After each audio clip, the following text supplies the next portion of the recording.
ඉතිහාසය ගැන කොහොමද මේ හොටෙල් එක පටන් ගත්තේ කොහොමද කොයි අවුරුද්දද පටන් ගත්තේ කියන ඒ ඉතිහාසය පොඩ්ඩක් අපිට කියවන්න.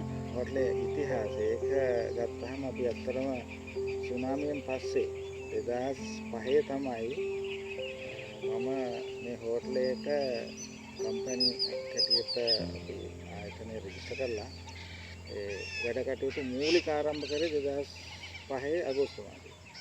එතකොට ඉදිකිරීම් කටයුතු 2006 අපි ආරම්භ කරලා 2007 වෙනකොට මම කාමර බංගලෝ දෙකක් කියන කාමර 8කින් අපි ව්‍යාපාරය ආරම්භ කළා. ඉතින් එදා ඉඳලා අද වෙනකන් ඒ කියන්නේ දැන් අවුරුදු 13ක් විතර අපි සීලී වැඩ කරනවා. විශේෂයෙන්ම ලංකාවේ ඉන්න මේ සෑම ඒජන්ට් කෙනෙක් ට්‍රැවල් ඒජන්ට්ස්ලා ඒකෙන් විශේෂී වෙනවා මේ නේචර් පැත්තට කියන්නේ ස්වභාව සෞන්දර්ය සහ ෆොටෝග්‍රැෆි පිළිබඳව ඒගොල්ලෝ වෙළඳපොළක් පවත්වගෙන ඒකෙදී අපි ඒගොල්ලන්ට ඒ දෙන සත්කාරය පිළිබඳව ඒගොල්ලෝ බොහොම සන්තෝෂයි. අපි විශේෂයෙන්ම මේ පැත්තෙන් තමයි අපි ඉදිරියෙන් ඉන්නේ. ඉතින් කාමර 20ක් දක්වා මේක වැඩි කරලා තියෙනවා. ඉතින් මේ හොඳ ඉඩ පහසුකම් ඇති කාමර විශේෂයෙන්ම කැමරා උපකරණ බඩු ප්‍රමාණයක් ඒගොල්ලෝ ගන්න වෙනවා. ඒගොල්ලන්ට ඇති වෙන්නේ ඉඩ ප්‍රස්තාව තියෙනවා. පරිසරය නිර්මාණය කරලා සහ නිර්මාණය වෙලා තිබිච්චම දෙයක් තමයි අලුතෙන් නිර්මාණය කරන්නේ නෙවෙයි මේක. තෙත්බීම් ගතියක් තිබුණේ. ඉතින් ඒක විනාශ නොකර අපි මේ තව දුරටත් දියුණු කරා. ඒ සත්තුන්ට ඕන පරිසරය අපි නේ සත්තු ගාවට ඇවිල්ලා ඉන්නේ. ඔව්. ඒකට අපි එයාලත් එක්ක ජීවත් වෙන රටාවක් මේක හොයාගත්තා. දැන් ඔයාලා වුණත් දැන් දැක්කනේ දැන් අපේ වටපිටාව කොච්චරද කියලා. අලංකාර කිරීමක් අපිට අවශ්‍යයි. දැන් මේක දැන් අලංකාරයක් තියෙනවා. කොහොම සීමිත තමයි අලංකාරය කරලා තියෙන්නේ. ඉන් එහාට ඒගොල්ලන්ට දීලා තියෙනවා. ඔව්. ඒක උදේට බලන්න පුළුවන් විශේෂයෙන් මේක විශේෂයි. දැන් යාල එන්නේ හුඟක් වෙලාවට ලොකු සත්තු බලන්න. සාලි, කොටි, වලස්සු. ඒ වගේ කොටසක් ඒකේ යාලට බලන්න පුළුවන්. ඒක මේකේ පැය භාගයක් පැයක් ඇවිද්දොත් චූටි කුරුමිනි. එතකොට බත් කූරු, ඩ්‍රැගන් ෆ්ලයි, ඩැම්සන් ෆ්ලයි, රෙප්ටයිල්ස්, ඊළඟට බර්ඩ්ස්, උරුල්ලෝ විශේෂ 24කට වැඩිය දවස් බලන්න. අවුරුද්දේ වාර්තා අපි ළඟ තියෙනවා. මම නොකඩවාම අවුරුද්දක් වාර්තාගත කරා. එතෙන්දී අපේ දේශීය කුරුල්ලන්ට අමතරව සංක්‍රමණිකව ඉන්නවා. ඔය දෙගොල්ලම එකතු කරගත්තාම 94ක් දක්වා අපි වාර්තා තබලා තියෙනවා. වර්ෂය පුරාම මේක බලන්න පුළුවන්. බර්ඩ් වොචින් වල ට්‍රැවල් කරන අය ලෝකේ මේ සමහරාමට ආවම ඉතින් ඇත්තටම අපි ගැන හොඳ පැහැදීමක් ඒගොල්ලන් තියෙනවා. ඒගොල්ලන් කොයි මොහොතෙත් එළියේ වැඩක් කරන්න පුළුවන්. ඒගොල්ලන්ට පුළුවන් තත්ත්වයක් මේක පිළිගන්න. එතන අවුරුද්දේ කොයි කාලේ වගේද සාමාන්‍යයෙන් ඒ ස්පීෂීස්ලා වැඩි වෙන කාලා තියෙනවද එහෙම කොහොමද? ඒක වැඩි වෙන්නේ ඒ රටවල වල වින්ටර් එක ආරම්භ වෙනකොට ඒ කියන්නේ ඔක්තෝබර් සැප්තැම්බර් අග ඔක්තෝබර් මුල විතර වෙනකොට ඒ කුරුල්ලෝ මෙහෙට එන්න පටන් ගන්නවා. ඒගොල්ලෝ මෙහෙ ඉන්නවා මාර්තු මාසෙ විතර වෙනකන් ඉඳලා ඒ රටවල් වලට පොඩි උෂ්ණත්වය වැඩි වෙන කාලෙ වෙනකොට ආපහු මෙහෙ යනවා. එතන මුළු ඉඩම අක්කර කොච්චරක් තියෙනවද? ඉඩම අක්කර 4ක් විතර තියෙනවා. 4කටත් පොඩ්ඩක් වැඩි. ඉතින් ඒකේ අපි කාමර හදලා තියෙන 20යි. 20යි. ඔය ලොකු ඉඩ ප්‍රමාණයක් දීලා තියෙන සත්තුන්ටම. ඔව්. ඊට අමතරව දැන් මෙතන කාමර 20ක් තියෙනවා. ඒ කියන්නේ 40 දෙනෙක්ට accommodation දෙන්නේ. ඊට අමතරව මේ වෙඩින්ග්ස් වලට එහෙම ෆැසිලිටිස් ප්‍රොවයිඩ් කරනවද පාටිස්? අපි මේ තාක් කරලා නැහැ. මේන් ફોකස් එක තියෙන ෆොටෝග්‍රැෆි and පරිසරයත් එක්ක කාලය ගත කරන්න ඕනේ. විශේෂයෙන්ම පරිසර පද්ධතියක් තමයි මේක දැන් ඔයාලා හොඳටම මේක දැක්කම මම දකින්න විදිහට. ඒතකොට හුඟක් අය ඇත්තටම අපේ දේශීය සංචාරකයන්ගේ විශේෂයි මේ ෆැමිලිස්. ඒගොල්ලෝ මට කියලා තියෙනවා දැන් ඇත්තටම මේගොල්ලන්ට හරි සුවිශේෂී වුණා මේ සත්තු අඳුනගන්න. ඇවිදින් වටේට පොඩ්ඩක් සෙල්ලම් කරන. මේ තරම් ඉඩ ප්‍රමාණයක් තියෙනවා. ඒතුන් අන්න ඒ පැත්තත් අපි හුඟක් වෙලාවට හිතලා තියෙනවා. අපේ දේශීය අයට දැන් අපි මෙතන බර්ඩ් ලිස්ට් එක දාලා තියෙනවා. ඇත්තටම මේ අපි දවස ගානෙත් ලිස්ට් එක නඩත්තු කරනවා. අපි ඒ හොඳට දැන් මේ දවස්වල පොඩ්ඩක් මේ අපේ කොරෝනා නිසා අපි අපාර වෙනත් පැත්තකට හැරෙන අවස්ථාවක්. අපි මේ තාක්කල් අපි හොඳට දවස ගානේ අපි රෙකෝඩ් කරා. ඊළඟට හරි ලස්සන දෙයක් කියන්නේ දැන් අපි ළඟට එන අය අපේ සංචාරක මහතුන් ඒ ඒ නමාතැන් ගන්න එන අය ඒගොල්ලෝ අපිට වැඩි උනන්දුයි ඒකේ සටහන. ඒක. එහෙම තත්ත්වයක් තියෙන. ඒ කියන්නේ ඒක හරහා පොඩි අයට හොඳ විනෝදයක් අධ්‍යාපනයක් ඒක තමයි. අපි දැක්කතර වගා කටයුතු කරලා තියෙනවා සර්. ඒ ගැන ඉස්සර පොඩ්ඩක් කිව්වොත්. අනාගතයේදී මගේ කල්පනාවක් තියෙනවා ඇත්ත වශයෙන්ම මේකෙදී හුඟක් වෙලාවට මේ ගෙස්ලට අවශ්‍ය ආහාර අපි වගා කරනවා. ඒකේ හුඟක් මම කල්පනා කරනවා ඇත්තටම දැන් මේ තියෙන තත්ත්වය අනුව ඇඟේ ප්‍රතිශක්තිය වැඩි කරන ආහාර අපිට අවශ්‍යයි. අනිවාර්යයෙන්. ඒක කතාව ඇත්ත. ඔව්. මම දැන් අවුරුදු ගානක් ජීවත් වෙන මේ පරිසරේ දැන් අපේ අම්මලා තාත්තලාත් එක්ක ගත්ත ආහාර රටාවයි මේ මෑත කාලේ වෙනකොට මේ කරපු තිබිච්ච ආහාර රටාව අතර ලොකු වෙනසක් තියෙනවා. ඉතින් ඒ නිසා මේ අතීතයට පොඩ්ඩක් අපිට යන්න පුළුවන්කමක් තියනවාද කියලා මේ වෙලාවේ උත්සාහ කරනවා මම හිතන්නේ අපිට බැරි වෙයි කියලා. ඒතකොට අපිට එන ගෙස්ලට වෙන්නන්න පුළුවන් මෙන්න බලන්න මේ වසවිස නැති ආහාර වලින් අපිට යන කොහරි ගෙස්ලට. එතකොට දැන් මෙතන බර්ඩ් වොචින් තමයි මේන් ඇට්‍රැක්ෂන් එක තියෙන්නේ. ඊට අමතරව තව මේ තව මොනවාද තියෙන අපිට ගෙස්ලට කියන්නේ ගෙස් කෙනෙක්ට ඔෆර් කරන්න පුළුවන් තව මොනවාද තියෙන සෆාරි දේ බර්ඩ් වොචින් ඊළඟට ෆොටෝග්‍රැෆි. ඔව් බර්ඩ් ෆොටෝග්‍රැෆි මැක්‍රෝ ෆොටෝග්‍රැෆි අපිට මෙතන දෙකම කරන්න. ඊළඟට දැන් පෝට්‍රේට් උනත් පුළුවන්. දැන් හොඳ මතක හිටින පින්තූරය ස්වභාව සෞන්දර්යයත් එක්ක ග්‍රවුන්ඩ් එකට හිටින්න අරගෙන යන්න පුළුවන්. ඔව් ඒ වගේ ඒ පැත්තෙන් ඊළඟට අපේ තියෙනවා විශේෂ නිර්මාණ කරපු බස් රථයක්. ඒකේ සියලු සැනිටරි ෆැසිලිටිස් ඔක්කොම තියෙනවා.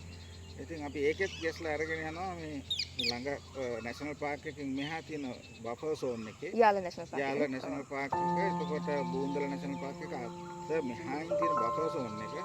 ඒ ආරක්ෂිත කලාපයේ ඒකේ අපි බාක් වෙලාවට මේ එක තැනක නවත්තගෙන ඉඳලා ඒ කුරුල්ලෙක් ෆොටෝ ගන්න ඕන නම් ඒ පහසුකම් එතකොට තව මේ ඒකේ එක්තරා රවුමක් ඒ කියන්නේ ප්‍රදේශයක් වෙන් කරගෙන ඒ ප්‍රදේශයේ යන්න පුළුවන් විශේෂයි. දැන් බූන්දල ඇතුළු වුණාම කිරින්ද පැත්තෙන් හම්බන්තොට පාරට යන්න පුළුවන්. ඒ පාර දිගට අපිට හුඟක් බර්ඩ් කුරුළු විශේෂ බර්ඩ් ස්පීෂස් බලන්න පුළුවන්. ඒතකොට බස් එකක් ආවට ඒගොල්ලෝ කලබල වෙන්නේ නැහැ. ඒක පිටුරක් කරා යන්න පුළුවන් බස් එකේ තරම් ඊට පාඩු තියෙනවා. හොටෙල් එකේ ඔක්කොම ස්ටාෆ් කී දෙනෙක් සර්ත් එක වැඩ කරනවද? මගෙත් එක්ක ඇත්තටම වැඩ කරනවා 22ක් විතර. එතකොට තව ඊට පිටින් එන අයත් ඉන්නවා අපිට වැඩකට අවශ්‍ය වෙනකොට. ඉතින් කොහොමත් කාමර 20ක් තියෙනකොට ස්ටාෆ් එක 30ක් විතර ඕනවා.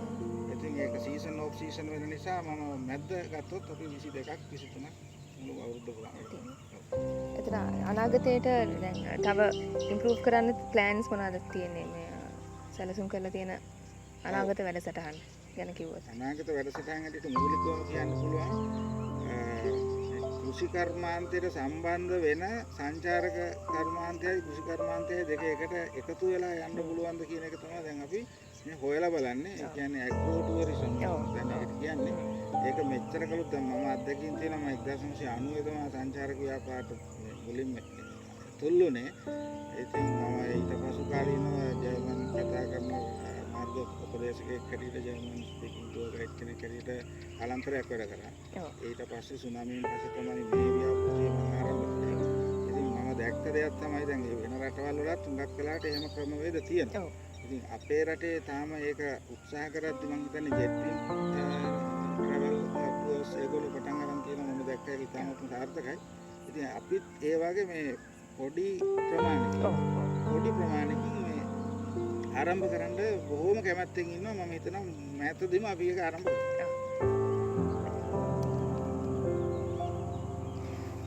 So can you tell us about the attractions that are given through the Hibiscus Garden Hotel for tourists who are coming in? What kind of activities they can get involved themselves in? Actually, the hotel is based with nature. They have so many activities in the hotel also. From morning to evening, they have some special things, especially photography and observation, studies, small insects, dragonflies, damson flies, reptiles, birds. We can see here throughout the day 24-25 bird species. This is the main attractive point that we have in Hibiscus Garden. And not only that, but also from the hibiscus, they can walk around here. And they can travel from here to Boondal, from here to Yala. And Another very very special thing we can see here, but I think still there is no any highlights description. No one has done here. There are 5 lakes, especially for aquatic birds, especially for bird photography. Yes. Those So- are the things. So all of that is in walking distance from the hotel, is Walking it? distance and traveling half an hour. It takes only half an hour. Only half from an here to hour. Okay. How far is it from the hotel to the nearest town? What is the nearest town located? there. Nearest town is Tisamaram town. From here to there, about 6 to 9 kilometers.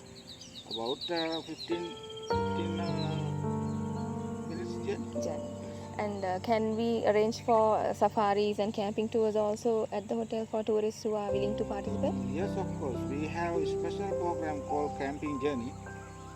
We organize camping, lake campings, especially in the evening, walking.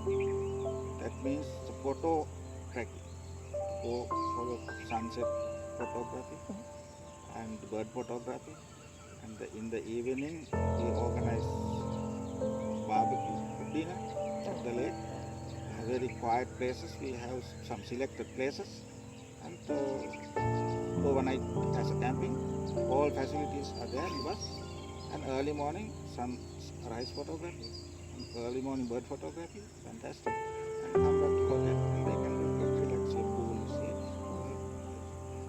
That's the main thing that we organize as excursion from the hotel. Other than the island. Woodville. And tourists would be able to enjoy both Sri Lankan menus at their choice or move for Western menus. We have all kind of menus. Yeah. Sri Lankan menu, Western menus, and Chinese, Indian also. They can request for their. According to their request, taste. we can offer it. Okay. Can you tell us, now we see so many bird species now. There's nearby also we can see peacocks. How have you arranged the environment for them to be attracted to this place so easily? Actually, first of all, I can tell you that I train my staff to work with them. Very good. Main thing. Yes. The other thing, the tourist comes here.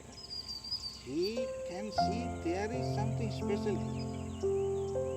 They are always come trying to see some special thing in our country. And then they ask my staff, what is this species? And they explain this species, so the name and they start observation that every animal has a feeling. Yeah. Actually, they know that we like them. Yes. That's why they stay here. Yes. The other thing, their habitat. We never destroy their habitat. These trees, example I can give you, jam tree. This cherry tree. You can see here so many species. Come and take this fruit. Yes. Yes. Yes. And surrendering this, the nature surrender. Not only jam tree, but also another small trees, shades, but they need everything we protect. Therefore, they stay here with us. Exactly. It's in their land that we Yes, are actually, the guests. their land. Yes. We are the strangers. Yes. Can you tell us also about the plantations? We saw that you had started cultivating vegetables and all. Can you tell us some information about that also? Actually, cultivation is one part of the tourism. Nowadays, it's coming up. Therefore, we started small land blocks here. So many things that we need for our kitchen. It's going on, not bad. But we have to get some attempt without any chemicals and all that. Yes. But we do it. And other thing, compost we can get our kitchen. Yes. We can produce our compost. So it's always going with the nature.